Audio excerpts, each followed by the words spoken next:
Première victoire en rouge pour Hamilton à Barcelone est certainement l'une de ses plus belles de sa carrière. Après une longue traversée du désert, lors de sa première saison chez Ferrari, Lewis s'est métamorphosé cette année. Plus qu'une résurrection, assiste-t-on au début d'une nouvelle série de victoires pour le septuple champion du monde. Le Britannique est-il désormais un véritable prétendant au titre, surtout au regard du rythme affiché par Ferrari et des problèmes de fiabilité qui frappent Mercedes. Et pendant ce temps, que manque-t-il encore à Charles Leclerc pour franchir un cap et s'imposer à son tour? Le Monégasque est-il victime de la malchance ou montre-t-il encore ses limites dans les moments décisifs? Retour également sur la troisième place finalement rendue à Pierre Gasly à Monaco. Ce podium est-il pleinement mérité ou se fait-il au détriment d'Isaac Hadjar? La FIA a-t-elle créé une injustice envers les autres pilotes pénalisés dans les mêmes conditions? Et surtout, pourquoi leurs écuries respectives n'ont-elles pas porté réclamation contrairement à Alpine? On refait la F1, c'est parti.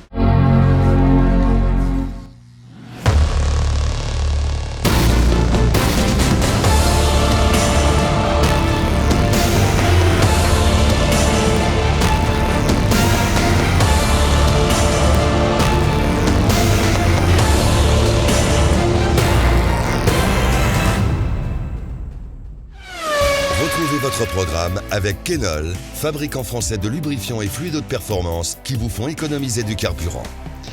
Bonjour à toutes et à tous, très heureux de vous retrouver pour On refait la F1, votre débat hebdo sur l'actu de la Formule 1 chaque lundi, vous le savez, après ou sans Grand Prix d'ailleurs. Merci pour votre fidélité et n'oubliez pas de vous abonner à notre chaîne YouTube et à liker la vidéo s'il vous plaît, c'est important. Je vous rappelle que nous sommes également disponibles en podcast audio sur Apple Podcasts, Spotify et Deezer et vous nous retrouvez sous forme de petites madeleines d'extraits sur toutes les plateformes de réseaux sociaux, Instagram, TikTok et on cartonne sur Facebook. N'hésitez pas à nous suivre, on compte sur vous. Avec comme fanat du paddock cette semaine, une mission spéciale Ferrari avec la victoire de Lewis Hamilton. Et on commence par le gardien du temple, le curé de Maranello, Don Camille en duplex. Bonjour Don Camille. Eh bien, bonjour à tous. De très bonne humeur évidemment, mais un peu fatigué parce qu'on a laissé sonner les cloches toute la nuit. Puis il y a eu plein de défilés dans Maranello, c'était parfait.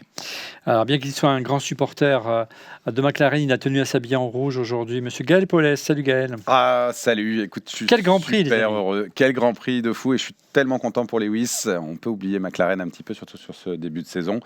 Trop content. Et lui, il est resté en gris parce qu'on n'en a plus de t-shirt Ferrari. Couleur Hamilton. Voilà, monsieur Laurent Pantanat. Salut Laurent. Eh bien écoute, c'est une belle journée, c'est une très très belle journée. Voilà, et moi je me suis habillé presque en rouge en noir parce que je suis toujours en deuil parce qu'apparemment ce sera le dernier Grand Prix à Barcelone de notre ami Fernando Alonso, mais il a quand même permis à Lewis de gagner indirectement. Pas sûr. On va voir. On pourrait se demander si c'est pas un accord entre les deux quadras. Ils ne sont pas les meilleurs amis du monde à la base. Messieurs, Radio Check. Radio check. Loud and clear. Et on enchaîne avec le classement de Barcelone. Première victoire de Lewis Hamilton pour Ferrari. Il devance George Russell, deuxième sur Mercedes, le miraculeux, on peut le dire. Troisième, Lando Norris sur sa McLaren. Quatrième place pour Max Verstappen sur sa Red Bull. Cinquième, Oscar Piastri sur McLaren. Tu vois qu'elles sont bien placées, les McLaren. Sixième, premier français, Isaac Hadjar sur sa Red Bull. Septième, le second français, Pierre Gasly sur Alpine. Huitième, Liam Lawson. Et neuvième, Arvid Lindblad. Dixième, Franco Colapinto. Le dernier français à être classé, c'est Esteban Ocon qui se classe 13e. Retour à présent sur le triomphe de Lewis Hamilton à Barcelone avec vos tops et vos flops.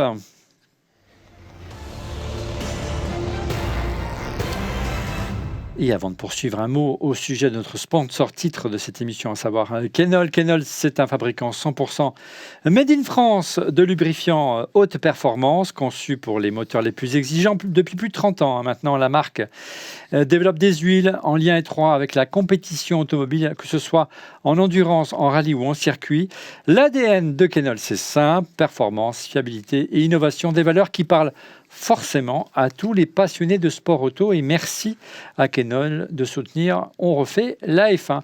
On commence avec votre top et vous êtes quasiment unanimes tous pour un top pour Lewis Hamilton. Et on commence par le curé de Maranello, à savoir Don Camille. Alors là, que d'émotions parce que Quand on a vu Lewis arriver, quasiment se projeter par terre, et puis après sur le podium, c'était juste magnifique. Et puis pour lui, c'était grosso modo 700 jours de disette. Pour Ferrari, c'était 20 mois.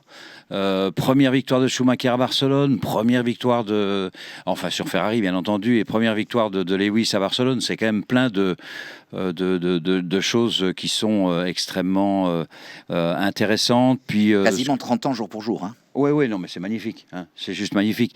Puis aussi, ce qui a été très intéressant, c'est la compétitivité tout au long du week-end des deux Ferrari. Bon, Charles a fait une bêtise, mais voilà. C'est pendant les essais, c'est la stratégie ultra agressive de Lewis. Ils sont deux à avoir une stratégie agressive, c'est lui et Max, et voilà, c'est les deux champions du monde. Il a fait le meilleur tour en course. En plus, on voit maintenant ce qui se passe entre lui et son ingénieur piste, hein, qu'il appelle doucement l'Italienne Bono, pendant que lui, notre ami Carlos Santi, appelle Lewis Luigi. Donc c'est quand même exceptionnel. Et je dirais que pour Ferrari, c'est mieux d'avoir une victoire à Barcelone qu'une victoire à Monaco. Parce que Barcelone, c'est quand même un juge de paix. Hein. C'est un équivalent champion du monde, vainqueur. Il y en a 16 sur 25 ans. Donc c'est très important. On verra ce qui se passe s'il y a confirmation à Zellweger et à Silverstone. Mais pour nous, c'est quand même un signe extrêmement intéressant. Les changements qui ont été faits. Donc voilà. Je crois qu'on a compris, donc, Camille. Je crois qu'on a compris. Laisse-lui exprimer ça. Mais qu'est-ce qu'on a compris? Ça t'embête, hein, mais ça, non, hein. Parce que 3 minutes, on a compris. évidemment, Olivier, lui, va nous dire, mais c'est grâce à Fernando. Oui, c'est grâce à Fernando, entre autres. Mais bon. Non, il aurait gagné quand même. C'était aussi ton top, Gaël. Mais toi, c'est plus surprenant, toi, le fan de McLaren qui reprend. Alors, on peut être fan de McLaren. Et quelle victoire, quand même, avec la manière. De Lewis Hamilton, qui est quand même un personnage extraordinaire. Moi, j'ai jamais douté qu'il allait réussir à revenir. Et là, c'est magnifique. J'ai remarqué plusieurs choses vraiment étonnantes. La première, c'est que les essais ne se passent pas si bien que ça. Il se fait quand même battre par Charles dans les essais. Et là, il l'a dit, j'ai quitté le circuit, ça n'allait pas, j'ai eu besoin de me reconcentrer. Je suis parti dans mon motorhome, j'ai coupé, ce qu'il ne fait pas du tout dans son mode de préparation habituel, et je me suis refocus pour me concentrer, méditer, et il revient au top pour les qualifs.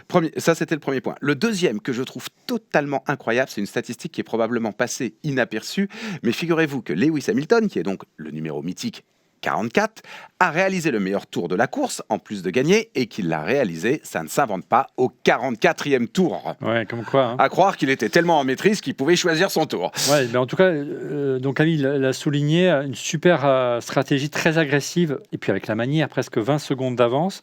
Et on a vu qu'il a tout tenté dès le départ, hein, l'option des pneus tendres dès le départ, même si ça n'a pas marché, mais il ne s'est pas déconcentré. Vraiment de manière très agressive, ils ont gardé la main jusqu'au bout, donc Camille, et d'une manière générale, c'est aussi une belle victoire pour Fred Vasseur, qui, on le voit bien, sous pression permanente depuis presque 18 mois maintenant, même plus, 24 mois chez Ferrari. Hein. Oui, non, c'est magnifique parce qu'en fait, qu'est-ce qu'on remarque les autres fois, c'est Ferrari qui démarre parce qu'on a un système de petits turbos qui fait que ça démarre plus vite. L'avantage aujourd'hui, il est quasiment complètement gommé. Et puis, c'est Lewis qui suit George. Le deuxième relais, pareil. Le troisième, il est devant. Moi, je trouve ça magnifique. La Ferrari a fonctionné à Barcelone. Et ça, c'est vraiment un élément clé. Il a appliqué le plan avec une régularité de métronome. Quand on lui a dit accélère, on a retrouvé le grand Lewis. Le moment où on lui a dit c'est maintenant, tu dois accélérer, il a enchaîné les meilleurs tours. Quand on lui a dit maîtrise, il a maîtrisé. Ouais, la partition était parfaite, et d'ailleurs on a ressenti que après la ligne d'arrivée, il y a eu un énorme soulagement, et il était très ému sur le podium. L'émotion, je crois que c'est ton top cette semaine. Ouais, alors j'ai regardé j'ai été ce week-end était un peu fou. Hein. Ce week-end un peu fou. J'étais pas à Paris, j'étais au Royaume-Uni. J'ai regardé le Grand Prix à l'aéroport de Gatwick. Je me suis levé, j'ai hurlé, j'ai applaudi dans c'était toi qu'on a arrêté dans l'aérogare. Les gens m'ont d'accord. pris pour un fou, et j'ai versé ma larme. Mais surtout, j'avais mon fils qui était dans un taxi qui lui n'avait pas le Grand Prix, qui ne voyait que les classements. Il n'avait accès qu'aux classements. Et il me disait mais papa, pourquoi il est 5e et tout ça. Donc en fait, dès qu'il a gagné, je lui ai dit il a gagné. Il a cru que je blaguais. Je l'ai de suite appelé, et c'était une émotion mais immense. Et encore, là, quand je en parle, je suis content parce que je pense que c'est un très grand pilote. Je pense que c'est, tu vois, il aura gagné avec les 3 grandes écuries de Formule 1 dans lesquelles il aurait été, même s'il ne gagne qu'une fois. Tu vois, je crois pas. Moi, j'ai parié sur le fait qu'il était champion du monde cette année. Donc, tu vois. Pourquoi tu dis ça? Parce qu'il y a une statistique que nous a partagée donc Camille avant le début de cette émission, à savoir que il a une année d'adaptation dans une écurie. L'année d'après, il est champion du monde. C'était le cas chez McLaren, chez Mercedes. C'était le cas chez McLaren, c'est le cas chez Mercedes. Mais c'est pas tellement ça. C'est, je pense que ça reste un grand pilote. On se rend compte et on essaie de pas faire l'émission avant l'émission, mais on en discutait avec Alain tout à l'heure et on disait, c'est vrai qu'on se rend compte que quand il est arrivé, l'écurie était en place, Charles Leclerc était présent avec des habitudes et il a eu du mal la première année à trouver. Tu vois, il est arrivé, il a fait j'en ai parlé, j'étais à cette place. Je disais, il a fait un énorme bouquin de 40 pages en expliquant ce qu'il pensait que tout ce qui allait mal dans l'écurie, sachant qu'il a quand même pas mal d'expérience, que ce soit chez Mercedes ou que ce soit chez McLaren. Donc tu vois, il a quelques titres de champion du monde. Et on a l'impression, on a le sentiment que c'est en train de prendre vie chez Ferrari. À entendre ce que dit Charles Leclerc, on a fait des tests avec des voitures très différentes et il semblerait que les choix faits sur l'axe Lewis Hamilton sont meilleurs, tu vois, de façon globale. Donc je me dis, on pensait que Kimi était champion du monde avec quasiment 70 points d'avance. Tu vois, il y a 25 points, il n'y a plus que 40 points d'avance, quoi. Tu vois, donc, et on est en début de saison, et on n'a fait que 6 courses. Donc, tout reste encore possible. Je suis très très content pour Lewis. Grande émotion. J'avais l'impression que ça n'arriverait plus. J'ai suivi ce Grand Prix où on disait, d'un moment donné, on s'ennuyait. Je veux pas être long parce qu'on a la mission, on va parler de plein d'autres choses. Il y a quelque chose qui m'a épaté. J'écoutais ça donc sur Apple TV, en commentaire d'Apple TV, et les commentateurs était en train de dire, on passait le message de Santi qui lui dit, son ingénieur qui lui dit, Lewis, les 7 prochains tours sont les tours qui définiront la course. Donc, sous-entendu, là, il faut que tu assures. Là. C'est là où tu dois assurer. Et le commentateur dit tout peut se passer dans ces 7 tours, on ne sait jamais. Imaginons une sortie, une safety car. Et là, il y en a un qui dit drapeau jaune. Et tu sens qu'il cherche. Fernando. Non, mais tu cherches sur les écrans. Tu sens qu'il cherche sur les écrans où c'est. Et il dit mais c'est bizarre, la voiture de Fernando à l'arrêt. Et là, on pense qu'il ne va pas pouvoir s'arrêter. C'est-à-dire qu'on pense qu'en fait, ils vont sortir la voiture avant que la virtual safety car sera arrêtée avant que Lewis puisse rentrer. Il a réussi à rentrer, même si à l'arrivée, il a 20 secondes d'avance et que ça n'aurait peut-être pas servi à le faire gagner. Maintenant, c'est tant mieux que ce soit comme ça. J'imagine que ça a dû être vraiment une explosion de joie en Angleterre parce qu'on l'a peut-être pas remarqué, mais c'est le premier triplé britannique depuis 1968, exactement, avec Brabham, Hill et Surtees. Et attends, en termes de britannique, il a battu de quelques jours la précédente victoire d'un Britannique donc, qui avait gagné à plus de 40 ans, récent, c'est-à-dire des pilotes depuis les années 70, qui était Nigel Mansell. L'homme à la moustache. Avant de me poser la question de savoir si Lewis s'affirme comme l'annonce Laurent comme un prétendant au titre, et qui est le titre d'ailleurs de cette émission, on sent vraiment qu'il a fait un reset en début de saison. Et c'est quand même assez extraordinaire, alors que, souvenez-vous, il y a encore quelques semaines, les oiseaux de mauvais augure annonçaient son départ en fin de saison, sa retraite anticipée. Arriver à faire comme ça, à se remettre en cause complètement durant l'intersaison à plus de 40 ans, 41 ans, à part Fernando, j'en connais pas, quoi. Pour Fernando, j'en sais rien. C'est assez effectivement bluffant. Il y a un truc qu'il a dit hier, il n'en avait jamais parlé jusqu'à maintenant, il l'a dit un peu après la course. Il a dit que, je ne sais pas si vous vous souvenez, si on remonte avant le début de la saison dernière, donc de sa première saison chez Ferrari, il avait eu un gros crash justement à Barcelone pendant les essais, et il a dit qu'en fait, il a souffert pendant toute une partie de l'année dernière des séquelles de ce crash. Alors, il n'est pas rentré dans les détails, est-ce que c'était le dos, est-ce que c'était la tête ou autre, mais en tout cas, est-ce que ça peut expliquer sa difficulté d'adaptation de l'année dernière? Et on reconnaît aussi là la marque du grand champion. Il n'en a jamais parlé et il attend de gagner pour en parler. C'est un peu comme ce que fait Marc Marquez en MotoGP. En MotoGP, et puis d'ailleurs, ça faisait longtemps qu'on n'avait pas vu des images de Lewis, pas dans la sphère privée, mais en mode entraînement. Regardez ces quelques images impressionnantes de sa préparation physique, et on voit que le pilote est extrêmement affûté. Alors, est-ce que vous pensez comme... Voilà, on ne peut pas vraiment dire que j'aimerais pouvoir faire le 1% de ce qu'il est capable de faire sur un bras, et c'est quasiment mission impossible pour moi. Et lui, Kim lui a laissé la serviette par contre. Il lui a laissé la serviette, mais pas de polémique. Voilà, ouais, Kim qui a volé la serviette de Kimi. Antonelli lors du Grand Prix de Monaco sur le podium. Lewis s'affirme comme un prétendant au titre, est-ce que vous le pensez sincèrement? Donc Ami, est-ce que tu penses que ça y est, le reset est là et qu'on est dans une vague positive maintenant? Et puis on a vu les évolutions de Ferrari semblent fonctionner. Il faut être deux pour champion du monde. Il faut soi-même être prêt et puis en même temps, il faut que la voiture soit prête. Ce qui est réconfortant cette fois-ci, c'est que c'est Ferrari qui a amené le plus d'évolution sur le véhicule à Barcelone et tout a marché. Et je répète, l'écart est exagéré par rapport aux circonstances, mais en réalité, Ferrari a tenu la dragée haute à Mercedes sur un circuit qui a priori n'était pas favorable. Ce qui veut dire que les corrections ont été apportées. Donc, Lewis là se met en prétendant au titre. En plus, on sait bien qu'il sait faire. Là, il n'y a pas de souci. On sait bien qu'il est remotivé, qu'il est à fond. Reste que on va attendre. Moi, j'attendrai plutôt les 2 prochains Grands Prix, voir ce qui se passe, avant de dire allez, c'est bon, c'est parti, on y va quoi. Ce que je trouve très bien pour Ferrari, c'est que Lewis a enfin pu marquer sa patte sur un certain nombre d'évolutions à faire, être parfaitement écouté, pas comme quelqu'un qui se plaint parce qu'il n'est pas bon. Et je pense que l'année dernière, c'était moins bien que cette année-ci. Il n'y a qu'à voir l'histoire des freins et puis d'autres petites évolutions. Donc voilà. Mais il faut se rendre compte que passer chez Ferrari de Brembo, partenaire de 50 ans, et mettre du carbone industrie, ça c'est quand même un truc. Et c'est la patte de Lewis. Point. On parle des freins en carbone qui ont créé la polémique, effectivement, qui expliquait.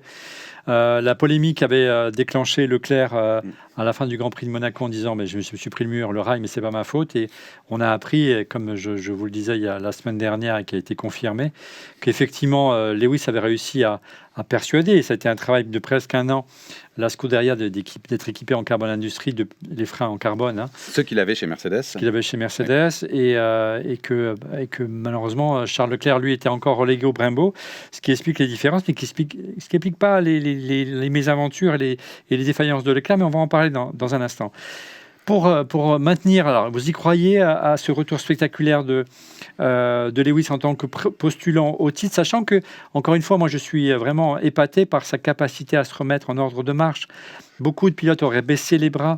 Et puis il faut compter aussi sur les difficultés de la concurrence. Alors effectivement, mais moi j'y crois pour une raison simple, c'est que finalement, il y a déjà un champion dans cette histoire, c'est Liberty Media, parce que le storytelling, il est presque trop beau pour être vrai. Là, on est en train de nous raconter une histoire qui est encore mieux que le film F1, qui est d'ailleurs produit par Hamilton. On va vers une lutte pour le titre entre le plus jeune pilote et le plus vieux compétitif. Et je rajouterais son successeur chez Mercedes. Et son successeur. Qu'il a un petit peu indirectement contraint à partir chez Mercedes aussi, parce qu'on savait bien qu'à un moment donné, un problème d'âge allait se poser chez Mercedes. Oui, mais en même temps, là, on a, pour le marketing, c'est parfait. Le jeune, le vieux, qui vont s'affronter pour le titre, avec Russell en arbitre éventuellement. Non, c'est presque trop beau pour être vrai, c'est incroyable. Russell, non. Mais je suis d'accord avec toi, parce que regarde l'émotion des commentateurs de télévision, les bons, tu regardes la TV italienne, tu regardes Canal+, Febro était en transe, quoi, debout, en train d'annoncer son truc, c'était pareil chez les Anglais. Oui, ça a créé vraiment quelque chose d'extrêmement important. Tu y crois donc plus que jamais à ce retour Moi, je l'ai annoncé il y a quelques semaines déjà. J'ai même Christophe Degrave, qui n'est pas là aujourd'hui, mais qui a fait des copies d'écran pour m'imposer un tatouage. Tatouage s'il est champion du monde. Mais petit 44. Petit 44. En fait, ce que je me dis, c'est... Les stats, ça veut rien dire, mais on aime ça. On en parlait avec Gaël. Donc les stats, il y a effectivement celle citée par Alain. Chaque fois qu'il est arrivé l'année d'après, il était champion du monde. Il y a le fait que Lewis a une tendance à être meilleur en fin de saison qu'en début de saison. Il a tendance à... Donc je me dis, s'il est déjà là au bout de 5-6 courses, il commence... Il a jamais été premier au premier Grand Prix et puis continué toute la saison. Alors, pas toujours. Il y a quelques saisons, il a fait ça. Mais on sait qu'il aime ça. Il souffre pas de ce handicap. Moi, j'avais peur qu'il soit déconcentré par... Kim par le fait qu'il ait et on est heureux pour lui, une vie Ça te amoureuse. perturbe, Kim Kardashian. Hein. Non, mais ça perturbe parce que j'ai suivi de loin sa carrière, mais Kim. ça s'est pas toujours très bien terminé pour ses conjoints respectifs. Et apparemment, non, ça le dope. C'est une éleveuse de champion. C'est une leveuse de champion, mais ça se finit souvent mal. Allez, donc vous y croyez, et nous aussi, retour Ça spectaculaire vaut de le coup Lewis. d'être tenté. Hein. En tout cas, c'est une formidable histoire à raconter d'ici la fin de la saison, effectivement, pour Liberty, sur incroyable retour de Lewis et ce storytelling. Est-ce que vous pensez que cette victoire, on va parler de Charles Leclerc, est aussi une leçon pour Charles, après encore un week-end pour le moins difficile, qui est souvent plus rapide sur un tour que Lewis, mais qui ne parvient pas à concrétiser, à construire sur un week-end et à construire un titre mondial en fédérant une équipe autour de lui, ce que réussit, semble-t-il, aujourd'hui Lewis. Votre sentiment, est-ce qu'il y a... Ah, mais il y a une... on est d'accord que Charles est un pilote probablement très rapide, mais il lui manque la dimension de Lewis Hamilton, cette capacité à fédérer l'équipe. Il arrive dans le jardin de Charles Leclerc et tout au long de l'année, il ne lâche rien, il arrive à imposer ses idées et il s'avère que ses idées en termes de développement sont bonnes, que la voiture marche mieux avec lui. Là, il a l'équipe qui est entièrement dévouée à Hamilton, c'est super fort, alors que Charles Leclerc était... Voilà, totalement. Et je pense que psychologiquement, pour Charles, c'est extrêmement dur ce qui se passe là. Et intrinsèquement, c'est sans doute un très très bon pilote, probablement aussi rapide. Mais là, ce qui lui arrive de voir son équipe, son bébé, se tourner vers Lewis Hamilton, là, il est vraiment pas dans un bon momentum. Ouais. J'irai un chouïa encore plus loin que toi. C'est la force de gens comme Schumacher, comme Lewis et comme Max, c'est que c'est des gens qui fédèrent. Il y a un truc, il fédère les gens. Je pense que l'équipe était tournée vers Charles, oui, mais je suis pas sûr que Charles fédérait à ce point-là.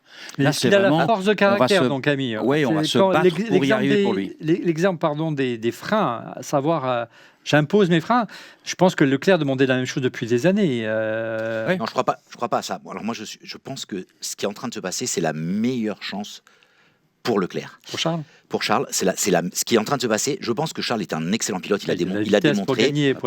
C'est un pilote rapide, tu vois, mais comme Norris. Je pense même plus rapide que Lewis sur un tour. Peut-être plus rapide que Lewis. Là où c'est intéressant, ce que je trouve intéressant pour Charles, c'est que Charles, il n'a pas connu la victoire. Il n'a pas connu une équipe victorieuse. Il n'a pas connu chose que Lewis a bâti, que d'autres ont bâti. Hein. Et donc, en fait, c'est là où c'est intéressant, c'est que possiblement, il va beaucoup apprendre de Lewis. Parce que je pense que Lewis, il ne va pas passer 10 ans. S'il gagne cette année, je pense qu'il s'arrête avec son 8e titre. Tu vois ce que je veux dire ?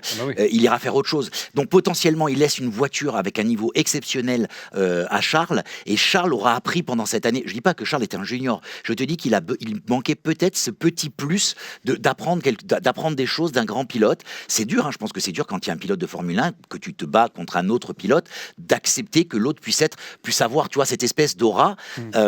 Et là où par contre c'est plus facile pour Charles que pour Russell, c'est que dans la même position, dans la même position, Russell est en train de se faire damer le pion par un junior, alors que Charles est en train d'apprendre des choses d'un senior. Et je pense que c'est très très dur pour Russell. Surtout de celui qui est considéré comme le plus grand de tous les temps. On va y revenir à Russell, puisque c'est le flop de certains d'entre vous, et moi le premier. Mais pas seulement. Donc Camille, il y a quand même une culture chez Ferrari qui est là, qui est parfois lourde, avec des résistances, des choses qui sont établies, beaucoup de politique. Et on sait que Leclerc doit tout à Ferrari. C'est le bébé de Maranello. Et justement, finalement, est-ce que c'est pas sa meilleure chance que, quelque part, Hamilton puisse comme ça remettre les choses en place en disant moi je m'en fous, je suis susceptible du champion du monde et c'est moi qui ai raison. Et c'est ça qui lui manque, moi je trouve, et où il pourrait apprendre beaucoup d'un Lewis. Je suis tout à fait d'accord avec Laurent. À la fois apprendre, parce qu'il est d'un niveau en dessous que Lewis, et 2, c'est avec un plus vieux, le gars finira par partir, lui il signe un contrat longue durée. Je suis d'accord avec Laurent. C'est une aubaine. Ouais. Alors, avant d'enchaîner sur mon top, un mot sur les Français. Belle course des Français à nouveau cette semaine, sachant que ça n'a pas toujours été facile en qualif pour Gasly et au départ pour Hadjar. Ils ont respectivement fini 6e et 7e. Qu'est-ce que vous avez pensé, encore une fois, des performances d'Isaac Hadjar qu'on voit à l'écran ? Moi, je suis assez impressionné par Isaac Hadjar parce que c'est la première fois dans l'histoire de Red Bull qu'on a un deuxième pilote. Un vrai. Non, mais qui se place dans les points quasiment toutes les courses. Tu vois, le mec est un junior, hein, c'est quand même un très très grand junior. Hein, on en avait, et je me dis alors ça se place à un bon moment. Hein. C'est quand même loupé au départ. Hein. Non, mais ça se passe, bien sûr. Mais combien il a de courses, Isaac Hadjar? Ouais. Tu vois, encore une fois, c'est un rookie dégrossi. Tu vois ce que je veux dire? Ouais, Donc le même nombre qu'Antonelli. Ouais. oui, mais ce que je veux dire, c'est on peut. Une voiture. Non, mais pour moi, je trouve qu'on s'est plaint pendant des années que les numéros 2 et que on a Red Bull qui cramait ces numéros 2 à vitesse grand V. Ils ont peut-être trouvé un pilote qui... Alors attention, c'est pas le Red Bull qui était aussi bon qu'avant. Donc il y a peut-être moins d'écart entre un Verstappen qui gagne tout le temps et son second. Mais on a un gars qui il n'est pas nul par rapport à Verstappen.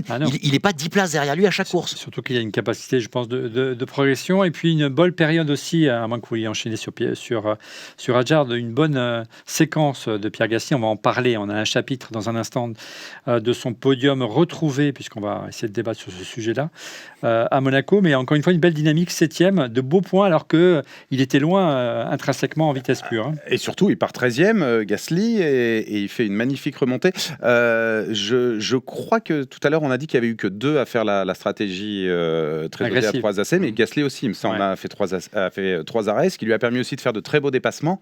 Non, Gasly, il est dans un très bon momentum en ce moment, il a le vent en poupe, le podium qui revient en plus, qui doit aider aussi à le motiver quand même, le podium de Monaco. Et là, 7e, c'est des très beaux points, c'est superbe. Ils font le plein de points en ce moment chez Alpine. Et puis mon top cette semaine, c'est pour accueillir Fernando l'année prochaine. J'espère. On en parlera peut-être dans l'émission de la semaine prochaine. Si vous voulez bien, on va y consacrer une émission. Puisqu'on a quelques infos exclusives, on verra la semaine prochaine. Enfin, j'espère, si on survit, qu'on ne nous a pas assassinés d'ici là. Mon top cette semaine, c'est Kimi Antonelli. Moi, j'ai trouvé, malgré le fait qu'il est obligé d'abandonner, je trouvais que j'ai vraiment été impressionné par la maîtrise, la détermination. Il a vraiment surpassé Russell en course, bien qu'il ait été dominé en qualif. On a vu encore sa capacité d'adaptation et d'amélioration. Et puis, il a dépassé la régulière sur un tracé comme Barcelone, où il dit qu'il n'est pas possible de doubler avec une voiture de la même écurie. Il l'a montré. Il n'a malheureusement pas été récompensé parce qu'il a été contraint à l'abandon. On ne connaît pas encore la nature du problème. Hein. Ah non, mais ça, c'est facile. Hein. C'est Toto Wolff qui a appuyé sur le bouton. Il n'avait pas le choix. Il fallait arrêter la voiture de Kimi. Si jamais il franchissait la ligne d'arrivée devant Russell, il était mort, Russell. On ne pouvait plus compter sur lui. La saison était terminée pour Russell. C'était la dépression. Et là, il perdait le titre constructeur. Donc, il n'a pas eu le choix. Il a dû arrêter Kimi pour laisser Russell arriver devant. Alors, il y avait apparemment, il était sous le joug d'un risque de pénalité, puisqu'il a fait quelques dépassements hors-piste. Et il l'a eu finalement, la pénalité. Il n'a pas eu, puisqu'il a abandonné. Non, il la fera pas. Non, mais ça lui a quand même enlevé 20 secondes à son temps, puisqu'il est quand même classé. Voilà, exactement.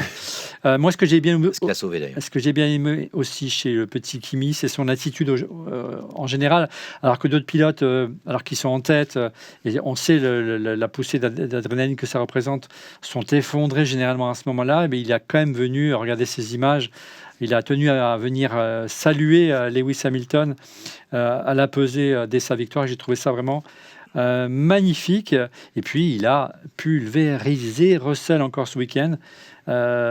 Qui s'en sort bien, et c'est d'ailleurs ton flop Russell cette année, mon cher Gaël. Alors tout à fait, ça aurait aussi pu être Mercedes qui, comme l'a dit Toto Wolff, a quand même fait une bonne course de merde, avec une voiture qui probablement était sans doute la meilleure au départ et qu'ils ont mal géré, mais c'est surtout Russell qui n'en finit pas de décevoir. Alors c'est un petit miracle, il finit 2e, c'est bizarre de dire qu'un flop pour une 2e place, mais finalement cette 2e place c'est un miracle. Si la voiture de Kimi s'était pas arrêtée comme on l'a dit, il avait aucune chance de la conserver. Donc Russell, non, il a vraiment du souci à se faire, et je pense qu'il est vraiment en train de perdre le lead face à un Antonelli qui est beaucoup plus malin, et on le voit. Alors est-ce que c'est une spontanéité qui fait qu'on a l'impression qu'il est malin, ou est-ce qu'il est réellement malin? Mais le fait de venir saluer Hamilton après la victoire, etc., on a vraiment l'impression d'avoir un junior qui maîtrise, qui est tout en maîtrise, qui gère, mais qui gère aussi bien son image que ses performances, et un George Russell qui est complètement en perdition. Laurent. Ce que je vous disais tout à l'heure, hein, c'est très très très très dur. Hein. Je pense que c'est ce que vit Russell, c'est très dur. Je pense qu'il s'était dit c'est mon année. Hein. La voiture va arriver, c'est mon année. Au début des essais pré-saison, la voiture était bonne et surtout l'année dernière, Kimi avait été bon, mais il a eu quelques coups d'éclat, mais pas au point de. Et là, la façon dont il a doublé. Et en plus, Kimi, je sais pas si vous à la radio, ce qu'il disait, hein, je suis mais tellement plus rapide. J'ai tellement plus de rythme que lui que tu vois, c'est terrible. La partition est parfaite. Ah ouais. Alors, je sais pas si vous avez entendu ce que mon fils m'a dit, qu'il avait dit George the Turtle, George la tortue, dans son commentaire, il a dit je suis derrière la tortue. Ah purée, j'ai pas entendu. Et je me suis demandé si mon fils avait bien entendu ou pas. Mais c'est énorme, s'il a dit ça, tu vois, t'imagines, c'est. À propos de tortue, donc Ami, quel est votre flop cette semaine? Oui, je voudrais dire deux petites choses sur ce qu'on a dit précédemment. En fait, les ennuis de Mercedes semblent quand même être dus de manière récurrente à un problème de batterie, parce que McLaren a eu le problème, George a eu le même problème, et Kimi aussi. Donc voilà, ça c'est une indication sur les problèmes, je dirais pas récurrents, mais... Ce qui est plutôt une bonne nouvelle pour Ferrari. Ça montre que cette année, contrairement aux années précédentes, il y a une nouvelle réglementation et donc des problèmes de fiabilité qui peuvent perturber le déroulement de ce championnat.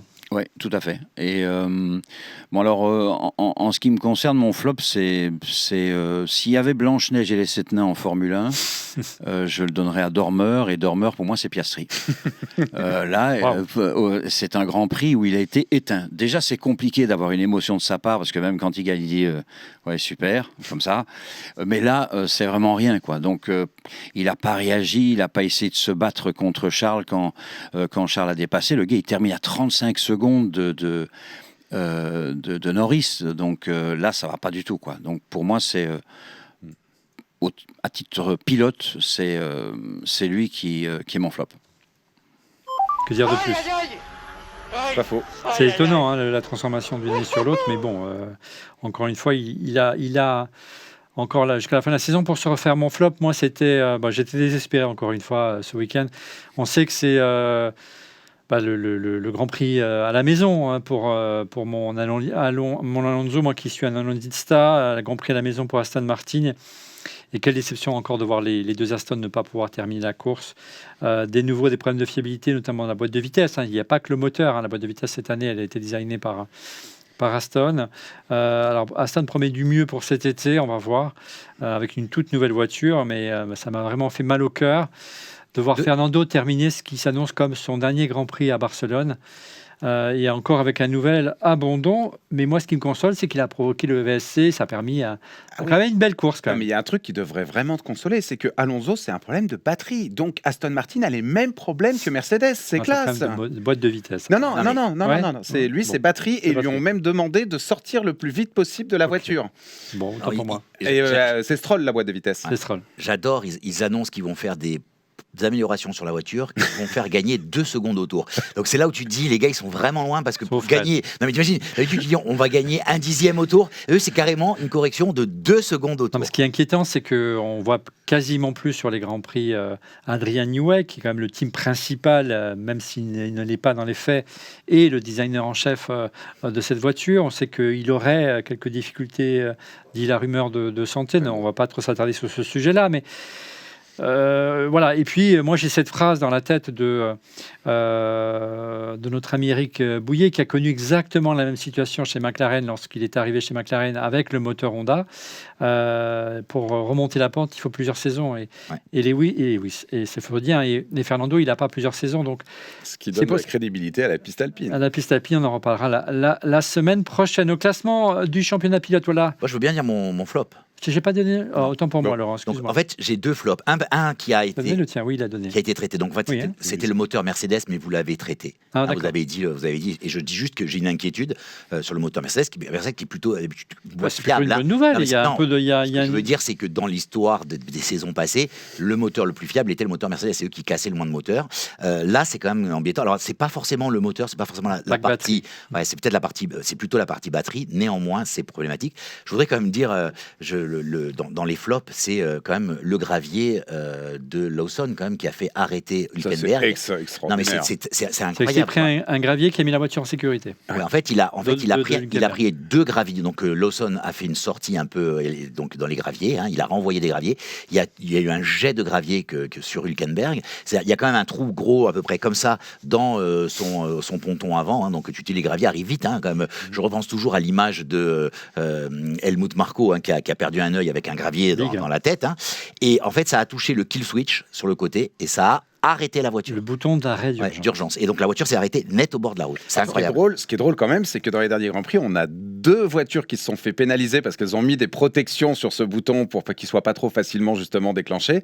Et là, quand on n'en met pas, boum, ça arrête les bagnoles en pleine course. Et oui, c'est la loi du sport. Au classement du championnat, qu'est-ce que ça donne? Regardez, malgré son abandon, Kimi Antonelli, il reste leader du championnat avec 156 points. L'avance reste encore confortable, près d'une quarantaine de points sur le second qui s'affirme sur sa Ferrari, à savoir Lewis Hamilton. Troisième, George Russell qui limite les dégâts avec 106 points. Il est passé vraiment pas loin de la correctionnelle. Quatrième, Charles Leclerc qui n'a pas beaucoup marqué de points encore, 75 points. Cinquième, Lando Norris qui remonte. Sixième, Oscar Piastri qui s'effondre. Septième, Max Verstappen, très discret ce week-end. Huitième, Pierre Gasly qui a vraiment fait une belle remontée malgré son départ. Premier des autres. Neuvième, Isaac Hadjar. Et dixième, Liam Lawson. J'ai parlé de Gasly, huitième. Quant à Esteban Ocon, il est 16e avec 3 points marqués. Au classement constructeur, qu'est-ce que ça donne? Mercedes en tête avec 262 points, devant Ferrari à 190 points. Troisième, McLaren avec 141 points. Quatrième, Red Bull. Cinquième, Alpine. Sixième, Racing Bull. Septième, Haas. Huitième, Williams. Neuvième, Audi. Dixième, Aston, qui n'est pas dernier malgré tout. 11e, Cadillac. Avant de poursuivre, un mot sur le sponsor de cette émission, à savoir Winamax, le site de paris en ligne. Winamax offre à tous les nouveaux joueurs 2 bonus de bienvenue exceptionnels pour parier. Pour découvrir vos avantages, rendez-vous en fin d'émission dans la rubrique pronostic ou encore dans la description de la vidéo. Je vous rappelle que les jeux d'argent sont strictement interdits aux mineurs. Et je vous rappelle également que c'est un jeu et qui ne permet pas de s'enrichir et qui n'est pas une alternative au travail. Un grand merci à Winamax qui sponsorise ce contenu. On passe à la rubrique Paddock Punchline.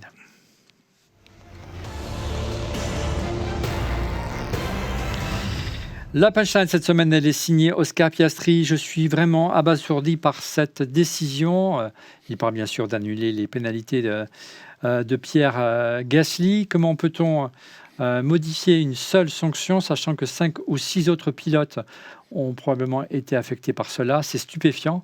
Perplexe, c'est le mot que j'utiliserai, et c'est signé Oscar Piastri, des propos recueillis entre autres par motorsport.com. Retour donc sur la décision de la FIA qui a annulé la pénalité de Pierre Gasly, qui récupère sa 3e place à Monaco.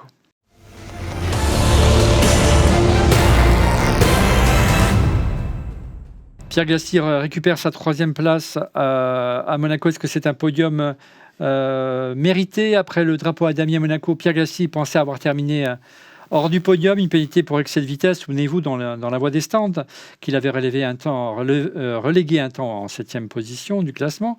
Mais plusieurs jours plus tard, coup de théâtre, la FIA annule finalement la sanction. Gasly récupère la 3e place du Grand Prix. Comment expliquer un tel revirement? Retour sur les faits. Qui veut résumer un petit peu les faits, qui explique qu'on ait donné raison, Laurent, Gaël peut-être, à Alpine et à Gasly? Très rapidement, énormément de pilotes ont été sanctionnés pour un excès de vitesse dans la ligne droite des stands, sachant que le Grand Prix de Monaco a une double spécificité. Le premier, c'est que il est très petit et qu'il y avait une 11e écurie, donc la façon de rentrer et de sortir des stands était différente. Donc 6 pilotes ont été pénalisés et dont Gasly qui a été pénalisé 2 fois. Et en fait, Alpine a fait appel, contrairement à toutes les autres écuries, en disant mais on est très très étonnés, on a regardé les vidéos, on a mesuré, notre voiture est réglée à 59,5 km/h puisque c'est 60 km/h à Monaco, et ils ont eu gain de cause, et donc en fait on a annulé les 2 pénalités. Mais pourquoi? En gros, ce qui s'est passé, c'est que le système de mesure est situé dans un virage. En fait, ils avaient mis ça très très mal positionné ça un peu à la sortie d'un virage, et en fait, le faisceau, lui, il prend en longueur, en fait. Non, parce qu'il mesure une distance. il y avait pas de radar. Justement, il n'y a pas de radar. Il mesure en fait il mesure le temps que met une voiture pour faire une distance. D'un point A à un point B. Mais comme il coupe la distance, il avait le virage. Oui, il y avait le virage Oui. et il y avait une barrière apparemment qui était positionnée, donc il y a pas comme d'ordinaire, qui fait qu'effectivement la distance parcourue était plus plus courte. court. Donc la voiture donnait l'impression d'aller plus vite. Donc Et il semblerait qu'en plus, il y avait eu une note des commissaires un petit peu avant la course qui a dit attention, il y a peut-être un souci là. Et c'est ça qu'a utilisé Renault Alpine, en disant mais non, ça va pas. Et on entend Piastri là qui râle, mais en fait, son écurie n'avait qu'à porter réclamation. Il y a une législation. Je suis partiellement d'accord, moi. Qui a porté réclamation, c'est Alpine. Donc les autres, ça veut dire qu'ils ont accepté. Je suis pas d'accord avec toi. Je suis pas d'accord avec toi là-dessus parce que je comprends. Il y a une règle, il y a une loi, on suit le truc. Il y en a qu'une qui a fait réclamation et donc les autres. La réalité, c'est que en fait, c'est pas du tout faire dans le sport. Ça veut dire qu'en fait, les commissaires donnent des pénalités qui ne sont pas là. C'est comme s'il y avait des juges qui donnaient la tête du client. Ouais, ça marche pas. Regarde, on l'a vu avec Adjar. Mais ce que je veux te dire, c'est que normalement, c'est là où tu dois te poser la question de comment on fait. Et le problème, c'est que tu ne peux pas faire parce que tu as modifié le sens de la course en ayant donné d'autres pénalités de gens qui se sont arrêtés. Comment tu fais pour rattraper le temps de parce ceux que qui n'ont Gasly pas ne l'avait pas purgé sa pénalité, Exactement. précisons-le, contrairement à Russell. C'est vrai que Russell, donc Camille n'a pas du tout marqué de points lors du Grand Prix Monaco. Il a été lourdement sanctionné et c'est lui qui a tout perdu. D'ailleurs, Russell. Mercedes a annoncé qu'ils allaient essayer de pas de porter réclamation ou de faire appel, mais essayer de demander réparation. Je ne sais pas comment ça peut être fait. Comment tu expliques que... La seule chose qu'ils peuvent faire, c'est porter réclamation contre l'annulation de la sanction d'Alpine. En l'occurrence, c'est pas ce qu'ils ont demandé. Apparemment, oui, mais en fait, c'est la seule chose qu'ils peuvent faire. Apparemment, ils ont demandé réparation. Il peut pas. La seule chose qu'ils ont le droit de faire, c'est ça, et c'est ce que va faire aussi Red Bull et probablement McLaren. Ils ont tous dit, on le fait pour le principe parce qu'on veut être entendu, mais dans les faits, on sait qu'on n'a aucune chance que ça passe. Et moi, je m'empêche pas de penser, donc Camille, que derrière Alpine, il y a le renard argenté, le filou, le malin, Flavio Briatore, et qui sait jouer comme ça sur la ligne jaune. Il faut la franchir, mais pas complètement, quoi. Oui, enfin, mon flop la semaine dernière, c'était quand même la direction de course, FIA, ce que tu veux. C'est qui s'est trompé dans le paramétrage, parce que quand tu te retrouves très rapidement avec autant de dépassements potentiels de vitesse, tu dois te dire il y a quelque chose. Je veux dire, Jackie X en plein direct le dit. Il dit faut se calmer, il faut réfléchir un peu. Et clairement, ça n'est pas admissible quand on voit l'argent qui est en jeu en Formule 1. Voilà, on jouera la pétanque. À Villeneuve-d'Ascq, ça ira encore, mais là, non. On est un Grand Prix de Formule 1, il y a beaucoup d'argent en jeu, c'est juste intolérable. Donc l'erreur, elle vient de là. Surtout qu'elle peut coûter cher à la FIA, parce que potentiellement, devant un tribunal arbitral ou un tribunal judiciaire, les écuries auraient gain de cause, parce que potentiellement, le championnat peut jouer sur cette injustice, on peut le dire, attribuée à Russell, sauf s'il s'avère effectivement qu'il était à plus de 50 Sauf que dans les contrats des écuries, ils s'engagent à ne pas utiliser d'autres justices que la justice de la FIA. Enfin, tout est bétonné. Oui, et Russell n'a pas été sanctionné que pour ça. Il a été sanctionné aussi pour non-respect des fameuses 5 secondes de pénalité qu'il avait. Donc Russell... mais qu'il ne méritait pas parce qu'il avait roulé vite. Voilà. Oui, non, mais tu vois ce que je veux dire, c'est pour ça que c'est le terme irréparable rentre bien dans ce cas-là, parce que on peut pas réparer le mal qu'on a fait là. Le seul qu'on pouvait réparer, c'était Gasly. Ouais, c'était le simple. Il n'avait pas fait sa pénalité. Ça tombe bien, c'est le seul qui a porté plainte. Les plus malins, c'est Alpine qui ont dit non, on ne purge pas la pénalité, on va jusqu'au bout. De toute façon, la pénalité, on l'aura a posteriori. Voilà, il a eu. Et au moins, on peut porter réclamation. Ils ont été extrêmement malins. Et moi, je vois là l'expérience. On peut dire tout ce qu'on veut et penser tout ce qu'on veut de Flavio. Là, il a montré. Alors, moi, je me demande si c'est quand même pas la revanche du service juridique de Renault, qui, rappelez-vous, il y a quelques années, était en dessous de tout, avait complètement foiré la sécurisation du contrat d'Oscar Piastri, qui a pu partir prendre ses bagages et s'en aller chez McLaren. Donc, on peut imaginer qu'à cette époque, ils ont viré tout le monde au service juridique de Renault. Peut-être que maintenant, ils ont très très bons. Ou c'est Fabio, ça, je sais pas. Attends, juste, moi, je dis un truc. Moi, ce qui m'étonne, c'est qu'on fasse faire son drive-through à Russell. Parce qu'en fait, il y a tout intérêt à ne pas le faire. Mais oui, non, mais bien. Tu le fais pas. Derrière, au pire, il prend une pénalité, il se fait éliminer. De toute façon, il marque plus de points parce qu'il est en dehors des points. Et derrière, tu fais appel à ce moment-là en disant c'est pas possible. Et la donc, différence entre un garçon bien élevé comme Toto et un voyou comme notre ami Flavio. Voilà. Ouais, tu as raison. Et ça marche. Allez, les amis, on passe à l'épreuve la plus redoutée de cette émission, à savoir le quiz F1. Je sais pas, Rémi. Cette semaine, un quiz F1 un peu spécial. On va rebondir sur la précédente rubrique, les pénalités qui ont le plus, enfin, à mon sens, marqué l'histoire de la F1. Et comme d'habitude, vous devez deviner des pilotes, des écuries, des patrons d'écuries, des responsables en général.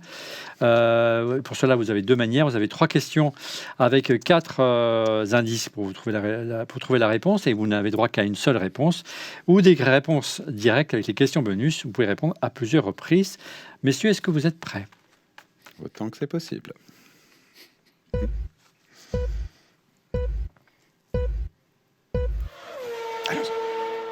Je suis une écurie qui a reçu une pénalité célèbre. Je précise. McLaren. Une écurie. Bonne réponse. Faut essayer, hein. Il faut essayer. Ouais, Bonne oui, réponse on tente. de Gaël Paulès. Cette année-là, je perds le championnat du monde face à Ferrari. Indice numéro 2, j'ai reçu la plus forte amende jamais attribuée à une écurie en F1. Je suis au cœur d'une plus grande affaire d'espionnage de l'ère moderne de la F1. Ça s'appelait, souvenez-vous, le Spygate. Et l'affaire, on peut la résumer en 2007. Un ingénieur de Ferrari, Nigel Stepney, transmet à un ingénieur de McLaren, Mike Coogan, un dossier confidentiel de près de 700 pages contenant les informations techniques ultra sensibles de la Ferrari à l'époque, ce qui n'a pas empêché Ferrari d'être champion du monde. Surtout, c'est la femme de ce gars-là comment ils se font choper. C'est la femme de ce gars-là qui va faire la photocopie du dossier à un petit copy-top local. Et oui. Et le gars dit mais je comprends pas. Tu vois, elle fait le lien entre les deux et il dit il y a quelque chose quand même de louche et il balance quoi. L'histoire, elle est incroyable. Improbable. Après une écurie, un pilote de F1 lourdement sanctionné. Indice numéro 1. En 2012, j'ai écopé de la plus lourde sanction sportive à un pilote depuis près de 20 ans. Une suspension carrément pour le Grand Prix suivant. À l'époque, c'est le Grand Prix de Monza. Je suis un pilote. En 2012, j'ai écopé de la plus lourde sanction sportive jamais infligée depuis près de 20 ans. Une suspension pour un Grand Prix. C'était le Grand Prix de Monza. Schumacher. Non. Indice numéro 2. Au départ, c'était à Spa. J'accroche Lewis Hamilton provoquant un spectaculaire carambolage. Romain Grosjean, bonne réponse de Lewis 44 Pantanach. Et je suis le protégé d'Éric Bouillet chez Lotus, c'est lui qui lui a permis de revenir. Et je suis un pilote français, franco-suisse. Romain Grosjean. Les images sont impressionnantes. Hein. Ouais. Il a failli décapiter Fernando. Il a eu chaud. Il n'y avait pas de halo à l'époque. La régie, comment ça va? Et ça va plutôt bien. Oui, vous êtes nombreux aujourd'hui. Salut l'arrivée. Bon, ça saccade un peu, mais vous êtes nombreux. Ça fait combien au score? Ça fait 4 points pour Gaël, 3 points pour Laurent. Alain, 0. Alain peut revenir. Il reste encore 4 questions, plus une subsidiaire. Je suis un dirigeant d'écurie lourdement pénalisé. Flavio Briatore. On l'a tous. Pas mal synchro tous les deux là. Je pense qu'on l'a tous ensemble. 4 points pour tout le monde. Moi, je l'ai entendu en même temps des deux. La régie. Je l'ai entendu en synchro parfois. On l'attribue à tout le monde. On met 4 points à chacun, allez. J'ai remporté 4 titres de champion du monde. Je suis également un agent de pilote, notamment Fernando Alonso. Mon dernier titre remonte à 2006. Et j'étais inscrit à vie, mais il a fait appel en Formule 1, Flavio Briatore, pour le fameux Crashgate à Singapour, rappelons-le, où il avait demandé à un pilote de se sortir pour pouvoir permettre à Fernando de gagner. Mais Fernando ne le savait pas, bien entendu. C'est ce qu'on dit. C'est ce qu'on dit. Donc, en régie? Alors, 8 points pour Gaël, 4 points pour Alain et Laurent, 7 points. Waouh, c'est serré. Allez, on passe aux questions bonus. Quelle écurie a été sanctionnée pour avoir amélioré son moteur lors de la saison 2009, sachant que la FIA et l'écurie ont signé un accord de confidentialité ne donnant aucune précision sur la section et sa nature. Effectivement, c'est Ferrari. C'est une histoire de dingue, ça, quand même. On a quelques pistes, a priori, sur le moyen qu'ils auraient trouvé pour améliorer le moteur. Ils volaient à l'époque, Vettel et Leclerc, avec ce moteur-là. Ouais, il y a 2 choses. La première, c'est qu'ils cramaient un peu d'huile, donc ça reste du carburant. Et le deuxième, c'est que qu'ils utilisaient l'huile moteur pour améliorer les performances du moteur. Il y en a qui disent que non, parce que sur la longueur du truc, ça serait trop. Mais le deuxième truc, c'est que le capteur, le débitmètre, ils avaient mesuré quand est-ce que le débitmètre prenait la mesure. Et pendant la mesure, ils étaient au régime truc. Et dès qu'ils sortaient de la prise de mesure, ils étaient à pleine balle et ils envoyaient la purée. Cette année-là, le moteur Ferrari était juste incroyable. Pas de réaction donc, Camille. En régie, ça fait combien? C'est 11 points pour Laurent qui prend la tête, 8 points pour Gaël et 4 pour Alain. Ouais, c'est pas fini. Un pilote à nouveau. Quel pilote a été exclu du championnat du monde Schumacher. après avoir provoqué une collision volontaire avec son rival au championnat du monde lors de la finale à Jerez? Effectivement, c'est Michael Schumacher, encore un pilote. Ferrari. Ferrari. Oh, le mec, attendez. là, c'est pas possible. Non, on dit ça, on dit rien. Alors, là, il était. Et il n'y avait pas Balestre à l'époque, hein, donc. Ouais. En régie. Alors on a une égalité entre Gaël et Alain avec 8 points et Laurent 11 points. Donc là, la question bonus, elle vaut cher, hein, celle-là. Ouais. C'est à nouveau un pilote. Quel pilote a reçu un stop and go de 10 secondes pour avoir donné un coup de roue à Lewis Hamilton sous voiture de sécurité à Bakou en 2017? Verstappen. J'ai pensé, mais c'est pas ça. C'est Quel pilote a reçu un stop and go de 10 secondes pour avoir donné un coup de roue à Lewis Hamilton sous voiture de sécurité à Bakou en 2017? Et pas qu'un peu, hein. Je revois l'image. La voiture était rouge. La voiture était rouge. J'ai le droit Vettel. de redire ou pas? Là, c'est les bonus. On a le droit de Vettel, dire aussi. Autant que vous voulez. Vettel. Raikkonen. Non. Vettel. Vettel. Mais il l'a bonne dit avant. réponse. Il l'a dit avant. Tu l'as dit. Ah, Ouais, bah, il a dit avant. C'est terrible. Non, Bravo. non, ça va. Il faut parler fort, monsieur. Non, je t'avais entendu. je Donc, t'avais Camille, il entendu. faut parler. Je Quand vous sonnez t'avais le tocsin entendu. maranais, je sais que ça rend un petit peu sourd, mais il faut parler fort. Ah oui. La régie, ça donne quoi? Alain qui passe devant, Laurent à 1 point d'écart avec 12 points. Du coup Laurent 11 et Gaël 8. Est-ce qu'on se fait la question subsidiaire? On donne la victoire à Maranais. Alors, on peut donner la victoire à On peut la Maranais. question Il le mérite. Ouais, parce que- Allez. C'est pas souvent. Fondamentalement, je ne voulais pas gagner ce quiz parce que je savais que ça allait se retourner contre Ferrari. Donc, Ouais, c'est quasiment que des pilotes Ferrari, hein. Allez, pour le beauté. bonheur, la question subsidiaire. Quel est le montant exact de l'amende infligée à McLaren en 2007 pour la 100 millions. 360.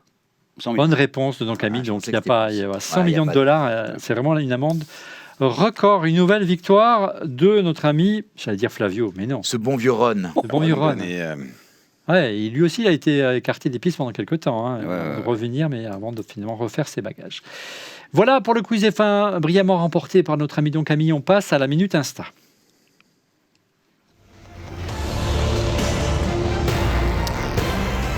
Et pour commencer, regardez, après cette victoire brillante de Lewis, des images volées de notre ami Christophe Degrave, notre tifosi ce week-end qui était dans tous ses états. Regardez. O Russell, diferença de 4.5. Vai abrir agora, faltando. Attends, c'est un peu court, mais la tension monte. Alonso, Il mon était à chouchou, 130. a annoncé que le Grand Prix de Barcelone ce week-end, on l'a dit, était certainement le dernier. Voilà comment a répondu la foule sur le circuit de Catalogne. On écoute.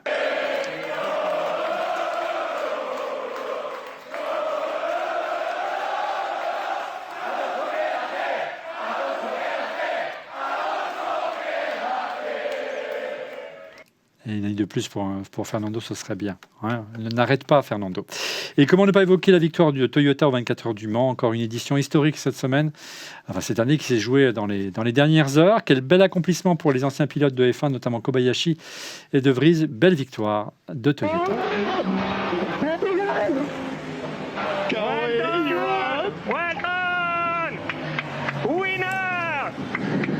Way, Cowboy, you are the best. Amazing. It's a team effort. It's a team effort. Wow. Je suis très content pour De Vries. Cowboy, we were waiting long time for this. Long time. Good job. J'ai jamais compris pourquoi il y avait toujours le Mans le jour d'un Grand Prix de F1. Ça, C'est incompréhensible. Ouais. je pense que c'est pas un hasard, mais passant. Tu es content pour De Vries, c'est ça? Très content pour De Vries. Là, ça J'ai eu beaucoup de peine quand il est venu parce qu'il avait un palmarès Incroyable. incroyable En F1. avant d'arriver en F1. Il a terriblement souffert en F1, tu vois, ça a été Racing Bulls. ouais, et au final Il s'est fait jeter un peu comme un ouais, comme un malpropre et je suis content parce que tu vois, il y a plein de pilotes des fois ils s'éclatent dans d'autres dans d'autres catégories, et c'est top de voir ça, quoi. Enfin, j'avais eu il y a quelques années une interview de Roland Dumas, pas Roland Dumas. Non, c'est un autre podcast. Non, Romain. Romain Dumas. Ouais. Romain Dumas, ouais. Et qui est fantastique. Il disait, tu vois, il avait fait plein de choses, il y a des trucs où il n'a pas pu faire, mais quand tu vois le parcours et dans tout ce qu'il a fait, là, il a battu encore un record. Hein, je ne sais pas si vous avez vu d'altitude. Et il va être à Pike Peaks dans quelques jours. Ouais, parce que le truc, c'est il a déjà gagné. c'est incroyable. La régie, on enchaîne avec l'Insta 3 parce que je n'ai bizarrement perdu mes notes, mais on va improviser. Allez-y pour l'Insta 3 pour improviser dessus si vous l'avez. Et oui, bien sûr, c'est Dorian Punk qui a réalisé encore une belle performance ce week-end, qui a bluffé pas mal de monde, encore une fois, en LMP2 avec l'équipe du Ken, mais qui a malheureusement été contraint à l'abandon, 3 petites heures avant la fin du vainqueur du Mans. Elle a signé vraiment des temps canon, ça montre qu'elle est légale des plus grands pilotes hommes. On a hâte de la voir en F1, j'espère, en essai privé peut-être, ou en essai un vendredi, à même titre que d'autres pilotes Mercedes. Malheureusement, pas très convaincu que la F1 soit encore tout à fait prête à accueillir une femme sur la grille, mais en essai privé, c'est sûr, oui, on va la voir. Moi, je suis sûr. Et ce qu'elle a fait, c'est superbe. Imagine si elle vient et qu'elle fait mieux que Stroll, ça serait fantastique. Non, mais ça veut rien dire. Non, mais je la verrais bien en hypercar, en WEC. Voilà. Est-ce qu'on a encore un Insta, la régie? Non, monsieur, c'est fini. C'est fini. Alors, on place à vos pronos. Je crois que j'en ai un. Tiens, quoi, toi? Mais je pense que j'ai mis Lewis vainqueur. D'accord. Découvrez la double offre de bienvenue de notre partenaire Winamax, sponsor de cette émission, qui donne à tous les nouveaux joueurs 2 bonus exceptionnels. Le bonus numéro 1, Winamax vous rembourse votre premier pari en cash si celui-ci est perdant dans la limite de 100 €. Et le bonus numéro 2, Winamax vous offre 10 € supplémentaires en cash avec le code promo ORLF1. Comment ça marche? Vous déposez 100 € en saisissant le code ORLF1 pour profiter des 10 € supplémentaires. Vous placez votre premier pari, Winamax vous rembourse le montant de celui-ci s'il est perdant dans la limite de 100 €. Vous pouvez vous inscrire très simplement sur winamax.fr et renseigner le code ORLF1 au moment de votre premier dépôt via le lien dans la description de la vidéo. Attention, annonce légale, cette offre est réservée uniquement aux nouveaux joueurs. Je vous rappelle que c'est un jeu d'argent et comme tous jeux d'argent, ils sont strictement interdits aux mineurs. Et je vous rappelle également que c'est un jeu tout court et qui ne permet pas de s'enrichir, qui n'est pas une alternative au travail. Une chose est sûre, un grand merci à Winamax qui sponsorise, c'est dur à dire, soutient aussi, ça marche, ce contenu. Allez, on revient tout d'abord sur les pronos du Grand Prix de Barcelone. Qui a trouvé le podium cette semaine? Bon, comme on a dit, les amis ne suivaient pas ce que je vais dire. Mais quand même, je vais remettre Kimi en 1. Je vais mettre Max en 2 et Norris en 3. Alors moi, ça va être simple. Ça va être Max en premier, Kimi en deuxième et en troisième, Charles. Je sais que tu es en souffrance, Christophe. Ça se voit. Ça va être le comeback de Max, Kimi et Charles. Alors moi, j'ai essayé de permettre à nos auditeurs de gagner un peu d'argent. Donc je vais parier sur... Alonso? Non, sur McLaren qui, j'espère, va performer sur un circuit qu'ils connaissent bien, à savoir le Grand Prix de Barcelone, avec Norris en première position. Ah, attends, par contre, je vais t'arrêter tout de suite. Je vais t'expliquer un truc, moi je suis un nerveux. Donc là, à tout moment, ça part en fait. Deuxième, je mettrais bien Max et troisième, Anthony. Pas mal. Voilà, rendez-vous au premier virage. Je suis déçu. Je suis déçu. Déçu. Qu'est-ce que je suis déçu?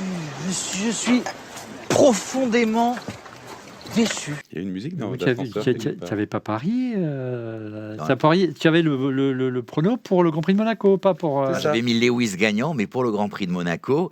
Et moi, pour le Grand Prix de Monaco, j'avais exactement ce classement-là. Ça compte pas, c'est juste je me suis trompé d'un Grand Prix. Il faut décaler d'un Grand Prix. Ouais, c'est rien. On peut te replacer sans dire que c'était pour Monaco. Et... Voilà, tu vois, tu remets, c'est bon. Allez, on peut se rattraper, les amis. Passons à présent vos pronos du Grand Prix d'Autriche qui se tiendra dans 15 jours. Quels sont vos pronos? On commence avec Camille. C'est pas gentil. Tu as gagné le quiz, ça va. Hein. Alors là, pour le coup, j'y vais. Je vais mettre Charles. En 2, Kimi. Et en 3, Lewis. Laurent. Lewis, Max, Kimi. Gaël. Lewis, Kimi, Russell. Et moi, je vais mettre Leclerc, Antonelli et Max. On verra dans 15 jours. Il est à domicile. Bah ouais. C'est la fin d'On refait la F1. Merci de l'avoir suivi. Rendez-vous lundi prochain pour un prochain épisode sur la chaîne YouTube, Apple Podcasts et Spotify. Merci Laurent, merci Gaël, merci donc Amir de ce duplex magnifique depuis Maranello. Et pour être prévenu en temps réel de la mise en ligne de l'émission, je vous invite bien sûr à vous abonner à notre chaîne YouTube. On refait la F1, on compte sur vous en cliquant sur le petit bouton et n'oubliez pas de cliquer également sur le petit pouce. Ciao les amis et puis vive la F1.